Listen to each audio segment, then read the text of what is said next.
Shalom Aleichem. Mishnah Yomi continues racing through Shas Mishnayot in chapter 9 of Bava Metzia, Mishnayot 8 and 9. Mishnah Chet. A sharecropper goes into someone's field to plant barley. Lo yizreina chitim. He can't change that and plant wheat. Chitim yizreina sorin. But wheat, he could plant barley. The idea here is that wheat saps more resources, has more strain on the land. Even though wheat is more expensive, it does cause more, saps more of the vitality from the soil. So if the landowner was not expecting that, it would not be appropriate to plant something that takes more from the soil, even if there's more profit. Rabbi Shimon Gamliel says you can't change it in either direction. Because really there could be a crop rotation that's in place. The soil is good for certain crops.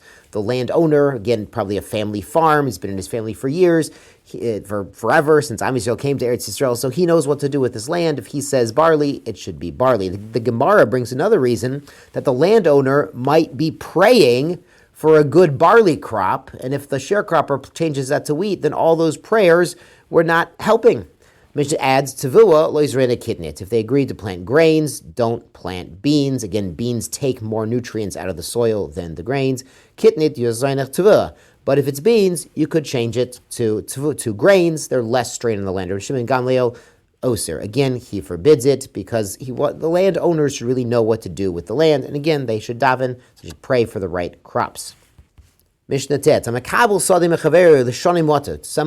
a kablan, is a sharecropper, is using this field for a few years, less than 7 years. Lo yizra'ena pishtan. Do not plant flax.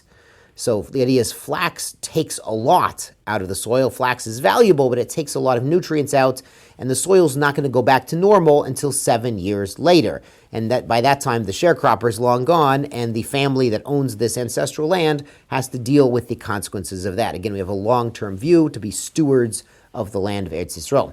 And a sharecropper is only there a few years, does not have the right to beams from the sycamore trees. They used sycamore to grow long, straight beams, 2x4s. Kibla hamenu l'sheva shonim, but if he's going to be there for 7 whole years, Shana Rishona Yizreina Pishtan. The first year he could plant flax because by the time his sharecropping is up, the soil's gone totally back to normal. He's allowed to cut beams from the sycamore trees there because they will have time to grow back. In the Gemara, they do note in some places, sometimes a sharecropper was on the land, the same land with the same family for decades and decades. So they took an interest in long-term custodianship and conserving the land in the best way possible. Tiskula Mitzvot.